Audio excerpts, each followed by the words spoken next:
Hey, Stephanie, how are you? Very good, thank you. How about yourself? Good, good. How's the weather today in Quebec? Oh, it is gorgeous. Like we've had a lot of rain, but for the next couple of days, it is just sun and warm weather, so it's perfect. Yeah. Nice, love it. Steph, thank you so much for being here today and taking the time to do this. So I'm so excited because I want the world to know you. And so if you don't mind, start by telling us who you are and what's your life story, like a Mm, journey maybe if you want to. yeah, absolutely.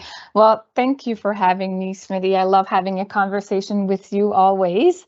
I come from a very small town called Asbestos. Can you imagine? So they had to change the name, right? Because it's not very appealing, but a very small town. And my mother always knew that there was something more. So we didn't speak English, we didn't travel, but she knew that there was something more. So she had me learn English, and we traveled, and she gave me all the possibilities, and I went to boarding school. So and I'm an only child, so I went to Okay. boarding school very early on. I was away from home, and but in our mind, like it was so important for me that there was something else in the world. So I went to boarding school. I did piano for 14, 15 years, 3, 4 hours a day. So practicing, doing what I needed to do.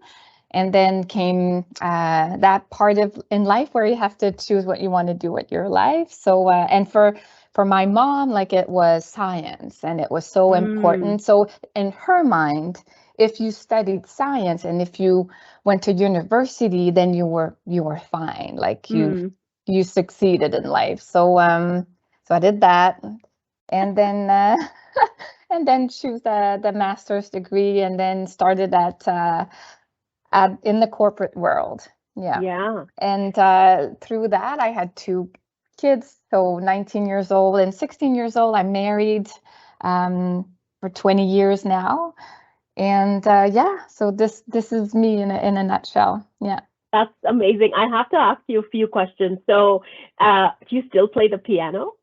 No, Ah, no. can And you I can play tell for you, us? and people are so like it's a shame that I don't play anymore, but I don't know if you've had that in your life, but this to me was work, right? So it was never pleasure.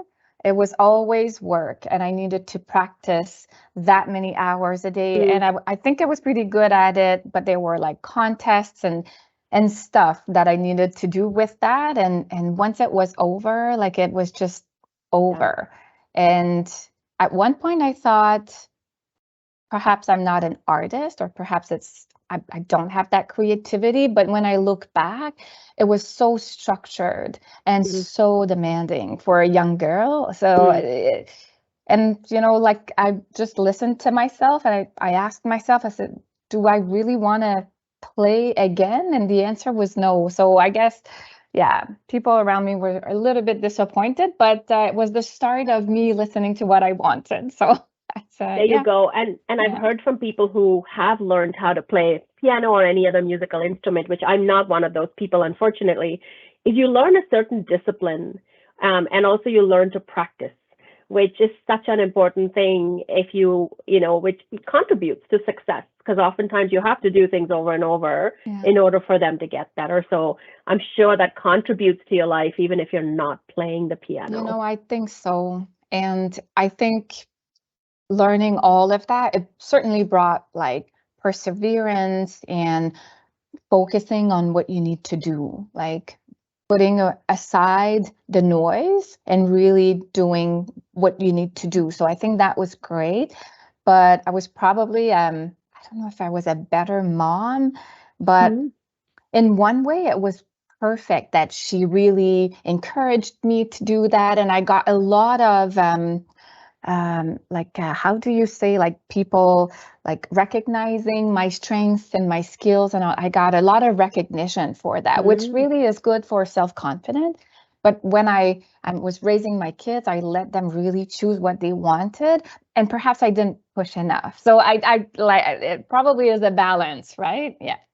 Well, there's never a right or a wrong. And I think the second question, and we don't have to go into it in a lot of details, but it sounds like your mom was quite an influence and is Yeah. quite an influence in your life, Yeah. which I understand having the Yeah, same. a So, strong, independent mother, and yeah, you have like a model, but yeah, at one point in your life, you have to choose what you want to take on and like give to your own child. But she was definitely a strong, independent woman, and I really admire her for that. But yeah, that can be um, not hard, but a little bit more challenging to know what you want as a child and what you want to like give to your kids after. Yeah. absolutely. It helps Yeah. you realize what strength is, but then also Yep. realize what do I need to unlearn to be myself. Oh, yeah. Um, Nicely said. Yeah. yeah. So, Steph, what are you extremely passionate about right now? Oh, yeah, I am passionate. So I told you I didn't know if I was an artist when I was playing the piano, but I always loved to read. And at that boarding school, I was the one under my blanket reading through the night. And then, the nuns would come and, see that there was a little light under that blanket, but they let me be, right? So I Nice. loved, and that was a way for me to I always had a lot of imagination. So for me, like it was just that perfect time where I Mm, could put myself in someone else's shoes, and I've always done that to this day. Like I'm always imagining and always. So I finally wrote my first book. oh my So God. yeah. So we moved from Quebec province to Western Canada a couple years ago with my kids, and they were 8 and 11 at the time. And a little bit like my mom, like I wanted them to experience something new. So I come from a very homogeneous community. So I Mm, really wanted them to, well, first learn English, because you can think that mm, this is like normal, but no, not everyone speaks English here. And I wanted them to experience something new. So I'm someone who loves to take a step forward, like just to move. So I wanted to amazing. literally like move my family, and then we can do some family experiences, and they can, yeah, live something else for a couple of years. So we did that. My husband and my two kids sold everything that we had, and Wow. then just moved on the other side of the country. And I especially like selected a city. It was White Rock in the south of Vancouver, where no one was speaking English, French, sorry, no one was speaking French. So Yeah. that when I registered my kids to school, like they said, well, we've never really had French speaking, so will they be going to French like classes? I said, don't change anything. Like, don't change anything. It's going to be good for them just to listen to some French, and Yeah. it's fine. So, but I got super inspired by them, and they say that kids are learning a second language like this. It's not true. It Okay. really takes a lot of work, Yeah. and really they have to want it inside of them. Like they want to learn that language, make friends, smile, when they go to school. And it wasn't that easy. So it took a few months for them to really adapt. But at one point they did, right? And Mm. I got really, really inspired by that. And I wrote, yeah, my first book, which is here. Hey, Émile, amazing. Yeah. And yeah, and then I found a publisher. So this book is really about inner strength and passion. So my son is passionate about fishing. That's probably what saved him through that. My daughter had her own way to, survive that experience. So I included that in the book. And it's a fun story too. Like it's not as if I'm trying to teach kids something, but it's just how they lived it and how I saw it.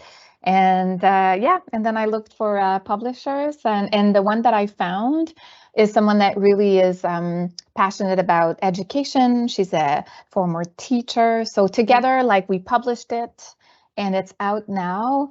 And I'm passionate about, like, the book and have written the book.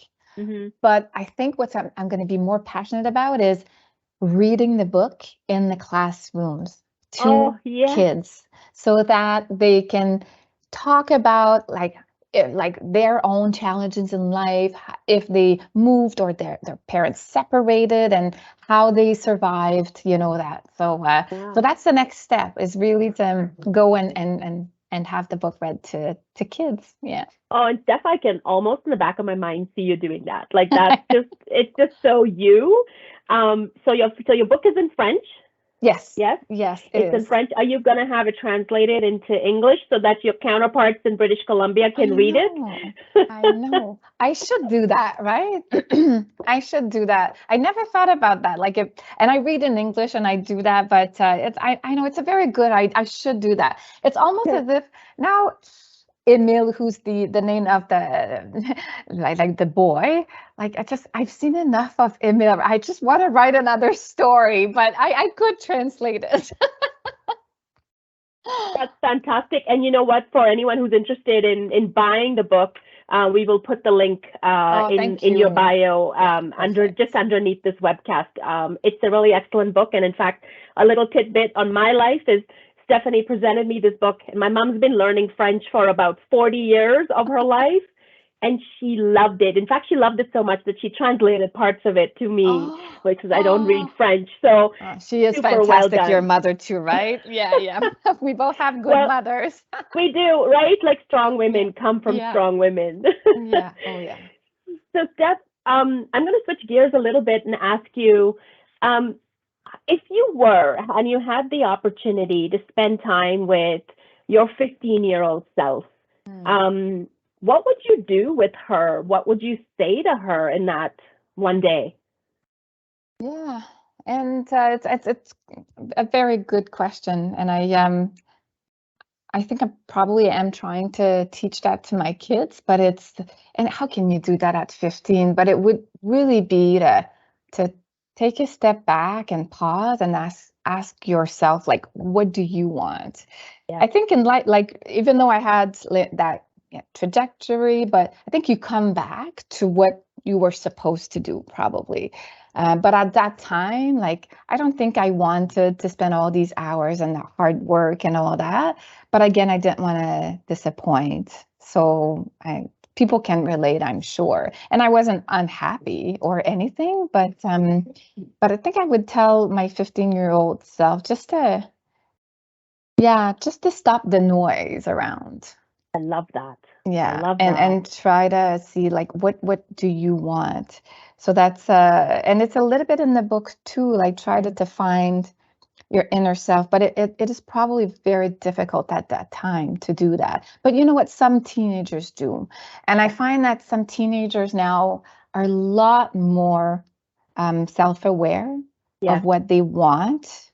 Oh my God, like, I'm just thinking of your daughter, right? So and I think my kids are probably better than I was. And it was a different time. That's it. Yeah. But it's so important. I find that you probably come back to where you're supposed to be, but did I lose a couple years doing that? Maybe not. It brought me other things. But it's so important. Yeah. Yeah. And I think I love the noise, because especially if we are, I was growing up, and it sounds a little bit like you as well, where it was important for you to please and appease the people around you, who were the strong characters, your mom, in your case, as you've mentioned. And then sometimes listening to your inner voice becomes almost secondary. So that is such a great lesson and point. And I'm finding that I'm trying to teach that to my kids, but still there's a part of them that want to please. Of course. So it's probably like just normal to want to please your parents. And I talk about my mom because she's such a strength, but my dad too, right? So Yeah. I wanted Yeah. to please both of them. And even though I'm trying to say, like, my son is at that age where he has to choose like what he wants to do in his life. And even though like I'm trying to tell him, just like forget what I say, like forget what people are doing. Just look at yourself and take a step back, and still I can see that he wants to please. So it probably is normal at that age. Oh, of course, right? And then they'll get to an age, and both you and I have been through that, where you want to do the opposite of everything your parents say. So Yeah. having a teenager myself, I'm quite excited that right now she's happy to please me because I know it will change. It will. And then I guess you have to let it go Yeah. as a Yeah. parent, which is probably very, very difficult to do. But yeah. Yeah. Yeah. It's not only a learning for them, it's a learning for us too, right? We're learning to be parents to children as they grow, Yeah. as they're learning to be children to parents like us. So Yeah. it's important to keep that in mind. And you're trying to give them what you had for sure, but what you didn't have, like that freedom and that liberty, and trying to give it. We don't know how, because we weren't raised this way. So Right. we're doing the best that we can. But yeah, everyday Absolutely. challenge. Yeah. Yeah. That's what makes it worth it, I think. Oh yeah. Yeah, definitely. We're here for those kids, right? We're here to make them better than we are. Yeah. Or the best versions of themselves. Yes. Yeah, definitely. Yeah. So Steph, with all of this, so what is your purpose? What is your purpose in this life? Um, Yeah. Tell us about, well, how would you answer that question? It is a very difficult question, and I don't think everyone's figured it out, right? Mm-hmm. But I think exactly what we talked about. I don't have a big purpose. Funny enough when you say it this way, but the big grand things, that's not what makes me happy. Like, my purpose is really doing what I love, be surrounded by, you've never been here before, but my town here is the Eastern Township of the Quebec province. It's so beautiful. Yeah. So just being amazed, just living here with my kids, them being happy, finding time for creativity now. So I think that probably what I didn't have all these years, because you studied science, right? It was so hard and so demanding. But now I have this space in my brain where I can be creative, write. So it's probably, my purpose is probably to bring beauty and imagination just around me. Like, and if this, goes beyond that, it's even better. But just to create, like, I love, and beauty is not the superficial way. It's just be content and appreciate what you have, and try to, like, transfer that to other people. Life is so complicated. Yeah. And you can make it so complicated, but I think one of my strengths is to simplify. And there's a saying by Da Vinci which says, "Simplicity is the ultimate sophistication." And Love that. I relate to that a lot, because to be simple in your life and enjoy and be in the moment, if you will, you have to be able to do that simplification, but you got to understand, like, the bigger picture, and then you simplify it and you appreciate it. So yeah, probably beauty and simplicity. Love that, Steph. Yeah. And just bringing that back to what you first said is experiencing your town, the Eastern Township where you live. I could see the words beauty and simplicity come out as you were feeling that contentment of just living there. Yeah. A lot of people have almost lost that, where they Oh, want to yeah. move away. I grew up too small and I want to move away and I want to Yeah. define myself. But when you come back to your roots, and identify with them, Yeah. that's when you find that certain beauty and simplicity. So, Yeah. And it's a choice, right? So I was lucky enough that when I finished my master's degree, I got the position at Novartis where I work, and So it was in Montreal, like downtown. So I was so excited to go because I love new things and I love new venture. And coming from that small town, like I really felt that was great. And then I worked there for 10 years and had a fantastic time. Like wherever I am, I think I can find pleasure and happiness. And I was with my husband. We had our first, we had Felix, my son. But then there was this opportunity to come back. If same company, but on territory, but I would lose the promotions, I would lose the closeness to head office, I would lose all of that. But to me, like that beauty, simplicity of living here was came above, and I never came back. And then we went to Western Canada to experience. And I'm not saying I'm not going to move elsewhere in a couple of years, but I think, like you said, like I'm just coming back home for that simplicity and beauty for sure. Yeah. Amazing. Yeah, no, it's absolutely like love hearing that. So Steph, how do you define love? Ooh, yes. Yeah, it's definitely not a word. Like, as you can say you love someone, and that doesn't really mean anything. So I think it's I don't know, like correct me on my term if it's not right, but I think it's a state. It's a state that you create around you. And it's how many times have we heard, even like sometimes my daughter, okay, bye, love you, like it's words, right? It's just, I think it, like I know she loves us, but it's you gotta, it's the intention that comes with it. And if you have the right intention, you create that state around you. And like, for example, like my father never really told me he loved me, but I know, like I really don't need the words. I find that the loving and like the state of energy that comes with it is really two different things. So I don't know, like do you agree? Absolutely. So what you're describing is it's an energetic flow that humans innately understand, and it doesn't need to be stated in a physical way through voice or through action, or some people say it's a verb, right? But that means you have to do something in order to show someone that you love them. And I feel like you just have to feel it. And that's it. Like, as you're speaking, I can feel this intense love for you. And that's it. It's a state of feeling. We're not even in the, same part of the country, but it's an energetic feeling. Would you? Yeah. And some people say like parents have to say the words. Like they're really strong on it. No, like it's important to say the words. And I'm not sure. Not sure it's that you clearly need to say that. Like I always felt loved by my father, and I don't think I don't think so. But and even my mother, it was not something like really in our household. And in on my husband's side, it's complete opposite. It's worse, and it's with intention for sure. But it's just it's interesting topic, very interesting.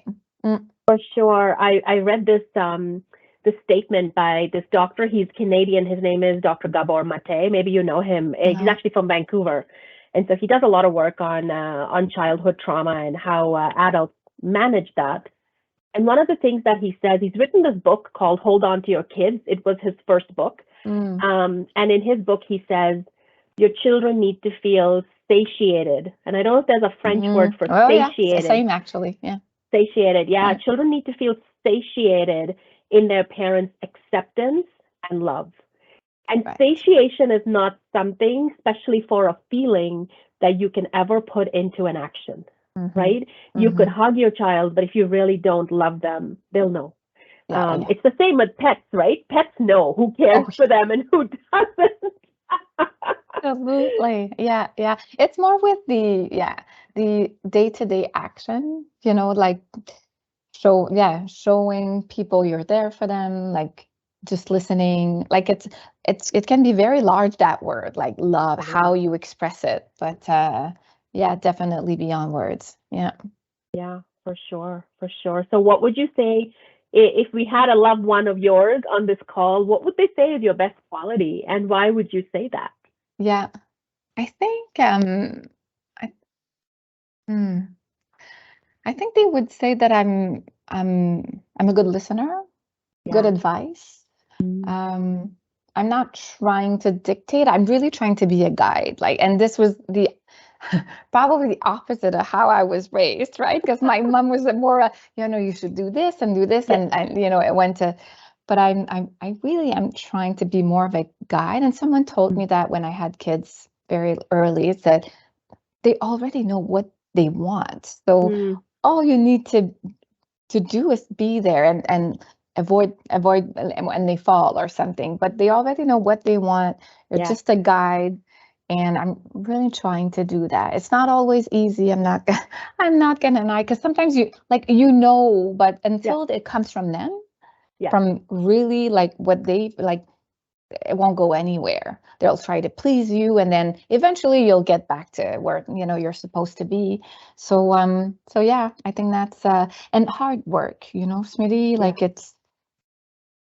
is it the right thing, to do all these like masters and school, but I feel that it's hard work. Hard work. There's some things you need to do, like, and I think I'm giving that. They see me working hard. I'm Yeah. not saying that it's the right thing. Like, everyone leads their life as they wish, but Yeah. I mean, that's what I do. Like, when Yeah. I like to focus. I like to do like what I need to do well. And after this, and I like the what it gives me is a sentiment that I've done my best. Yeah. Right? So after this, I can be criticized with this book, for example. Like, it's not going to be liked by everyone, but I needed to do it. I did it to the best of my abilities. I put everything in it. Then after that, it's been criticized. Like, I can accept it. I'm being very resilient about it. I know that I've done my best. So if it's Yeah. not, yeah, good for someone, well, I mean, I could not have done better. So it just gives you peace in what you do. Yeah. Yeah. Yeah. Absolutely. And maybe I'm going to play on your French accent for a second, Oh, where you yeah. said it's hard work, but what I also heard was it's heart work, right? Oh, And so the reason you do it is it's hard, but it's important to your heart to do it. oh my, you're good. I love this, and I'm gonna steal this for Feel sure. it. Oh, yeah. Yeah, yeah. All because of diversity in my French accent. See? There Artwork. you go. Yeah, it is. Yeah. Yeah. And speaking It's of just a, hard work, right? So, what would you say? Like, you've shown us Émile, and so is that your creation that you'd say you're most proud of? And you've talked about some things that you want to do. So talk a little bit about that, Steph. Is what are some creations that you're really proud of, and how are you going to move it forward? hmm I think like the creation and like physical things is one thing. What I'm most proud of, like if you ask me, like in my life, Mm-hmm. is Mm-hmm. the ability to, how do you say, like to pass beyond things, like resilience, but like, let's say there's a situation that you have not chosen, you don't like it, but somehow you find the strength to go like and pass this. Yes. So this is what I'm most proud of. And I don't think it's easy for everyone, but I think probably my mom gave that to me. I don't know where it comes from. I'm really trying to teach my kids that, like, yes, it sucks. No doubt. Like, this situation sucks, but what are you going to do about it? You have the control. You don't have the control of that situation, but you have the Mm-hmm. control of how you're going to be reacting to it. So I think a few times, even recently, situations sucked. Like, and then I was able to just say, you know what? Okay, so now what? So that's what I'm most proud of. And every time I do that, I'm like, that's strength. Like, I'm proud of myself, like for that. So that's one, like, more general, and the creation, like, for sure, like the book, and but I feel that it's just a starting point. I feel that it's, like I said, like going to schools with it, writing the second one, because you can imagine. So this is a little bit more about my son. So Yes. my daughter's very insulted that she's not the protagonist, right? You're gonna say your next book is gonna have a young heroine in I it. think so. I think, and it's so hard because I'm also I have been a teenage girl, and I don't know why I'm writing like the stories that come to mind are like more young adults. Like this one was Mm, younger, like 6 year old, but the other one is more young adult. And it's the book that I would wanted to read at that time under my blankets. This is the book that I want to write. love it.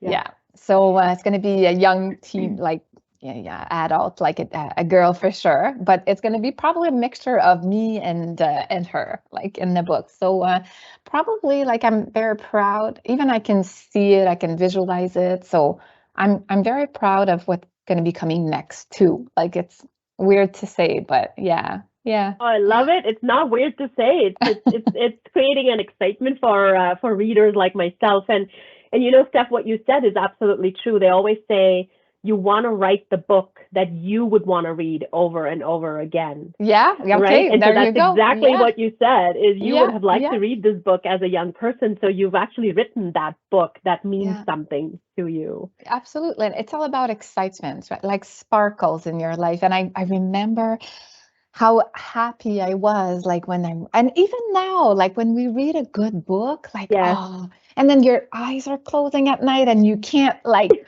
close it. And it's just that, and I feel that, and we're not getting it any younger for sure, but I think that as long as you can have that sparkle and that Yes. excitement, oh, I'm going to buy this book. It's going to be so good and I can't wait, Yeah. right? So as long as, and like, I know there like a lot of older, like grandma, like that have still that excitement and that really impresses me. And the Yeah. ones that are like aging a little bit more like on the unhappy side, like Yeah. it's just sad, right? So I just hope that I can like keep that sparkle. Yeah. Oh, I'm sure you can. And I totally hear you. I've always loved books. My daughter, she has this special, it's almost like she reminds me a little bit of who you would have been as a young child, where she will order a book and she will wait at the door for it to come and then she will devour it. Like that's Oh, all she's yeah. doing. Like she's sitting there, Yeah. but she's just reading her book. She's so into it, right? Yeah. And Yeah. she literally does all of her chores so she can buy more books. Oh, wow, that's amazing. And yeah, for the first time, like I read, and I can send you the recommendation, but it's Japanese author, and it was so good and calm, and it brought me like it was so easy to read and so good. Then I started it again twice because I said, oh, I didn't Amazing. get all the details, so I need to Yeah. reread it, write it like right from the start. So yeah, I don't know what it gives us, but books are just amazing. If you're living in a imaginary world like I am, like I need to get away, and it's just good. Yeah, I love that. And I love fiction. Like I love biographies and other stuff like that, but really is to take me to another world. That's what I love. Yeah. Yeah. And it's always good to know what your genre is. Like I always tell people, if you read the first 5 pages of a book and it hasn't drawn you in, put it away. Like don't Me waste your too. time, give the book Yeah. away, donate it. There's no point getting into it. For me, Yeah, I, I I feel the grew up same. reading graphic novels. So I would read like maybe you guys I think in Quebec they're quite famous. So Oh it's yeah. Tintin and his dog. I think it's Tintin Emilou or whatever Oh it's called. yeah, yeah. And Oh so yeah. I grew up reading that, and now even as an adult, I will find novels Mm. that are like comics because that just Oh draws yeah. me in so much. So it's always good to know what Yeah, is it that you like. For you, it's fiction. absolutely. Um, Yeah. Steph, last question for you. Take your time to answer this because I know you've got some real good pearls to share with us. So, what is your physical, mental, emotional, spiritual self-care practice? And I know you have quite a few. So help us understand what is it that you do when you feel squeezed by the world and you Mm-hmm. know you need to like help yourself and care for yourself in all of these realms. Yeah. Yeah, yeah, that's and you and I have talked about this, right? So for me, like one of the reasons why we moved back, and I was lucky enough that my husband also fell in love with this region here, but it's the access to nature. So Mm, we're in our life, like we know what we want, what fills us, in yeah. terms of energy. So for me, it's going on a hike early in the mornings, and people think I'm crazy, but I wake up, I don't know, 5:30, 6 o'clock. Wow. I go, like, it's a 10-minute drive, and then I hike the mountain. It's a ski resort, right? So in the Okay. winter, I do what they call like it's a sort of alpine skiing where you unclip your boots and then you just go Ah, hike. So it's very cardio. And at okay. this time, it's just hiking the mountain. Yeah. So the resort is closed, and then you can just Okay. hike. But believe it or not, I'm not the first one on this hike early in the morning. Unbelievable. So yeah, I know. And then I just bring my coffee. It Ah, takes me an hour to go up. I just sit there and I enjoy the views. I love views. It's yeah. just, for me, it's just, how can this be, right? It's so Yeah. beautiful. Um, and I don't know what's happening on that hike, but I solve the world, like all the problems, all my ideas. It's just coming when I hike there. And what it does is that it makes me feel so good that when I Yeah. come back, like I do like a clean smoothie, I eat well. So the Yeah. moment that I don't do that, like I don't eat so well, I don't feel so well. So I need to move my body for Yeah. sure. And then Yeah. that comes after with, the rest. It's just natural for the rest. So that's spiritual. Like I listen to lots of podcasts actually on Mm. spirituality. So it makes me think at the same time. So some days I would just not listen to anything. And some days I would put this podcast. So I'm learning at the same time. I'm thinking, I'm reflecting. Um, so it gives me almost like 3 to 4 times a week, just a time to reflect. And I know like when you have young kids, it's not that easy. But at Yeah. my kids' age, they Yeah. can take care of themselves in the Yeah. morning. So I appreciate that so much. So I really encourage. And it's never about, oh, will I do it in faster this time? Like, will I do it in Yes. 20 minutes versus like if like it's nothing, like Yeah. it's just walking alone, and it's cardio, so it's just good to move your body. So I like to move in life, like take a step forward in life. And I Yeah. don't know if you've heard that saying, but when you feel that you're in hell, like just take a step forward, like Ah, just move love that. forward and you'll see. So that's what I do, and I think that everything comes legit very naturally when I do that. Yeah. Love that. Love that. And Mm. so Steph, there's a few things in there that make a lot of sense. You said cardio, but what's happening is you're breathing. So what I've heard is when life gets too tight, just breathe. As Oh, you said, just that's step true. forward, right? Yeah, yeah. And a few other things, I teach this in my workshops is that what you've created is an inner spaciousness. And so if you Mm, look at an infinity sign of having an infinite amount of time, so you're not timing yourself, you're mm, allowing yourself to find that inner space with no time restriction, and you're yeah. keeping your energy replenished again in an infinite way. And that's what's bringing you closest to your spiritual self. Would you agree that that would kind Oh, of wow. describe? Yeah. That's Yeah. yeah, you can like makes a lot of sense, right? To me, like I can just feel it in my body, but that explains it. Yeah. Amazing. So And I so would you encourage say, everyone to do that. ah, would you say you've always been attracted to nature, or has this been something that you've adopted over time because it helped you Mm. feel good? Yeah, I don't think I was no, I was not attracted to nature like as a young kid, Mm, not really. Um, and even when I had young kids, like I didn't have time. So I think mm, it really is when we chose, like it's the same region, but I didn't live here as a kid. But I think when we made the decision to move back, was it 15 years ago?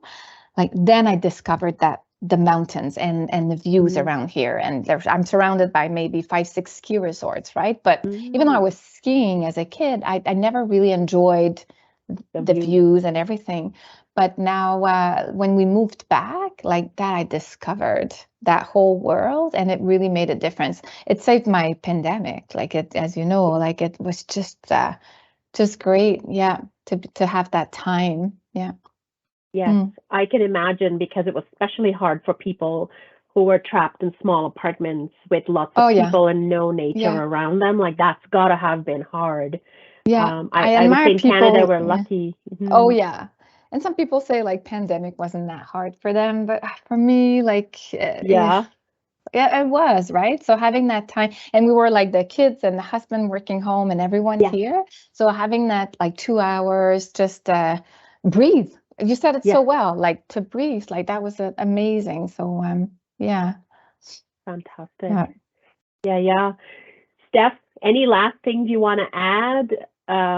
It's always such a pleasure, Smitty, to speak with you and to have that conversation. Thank you so much for the opportunity. It also makes me realize a few things and learn about myself. So that was great. A self-reflection practice is never bad. Although I No, can't say that you're not a person who ever does that. Like, you can't be climbing up a mountain for 1 hour and not self-reflecting. that's true.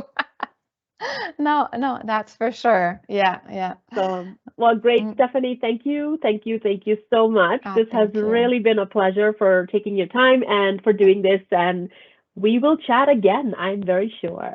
Thank you very much.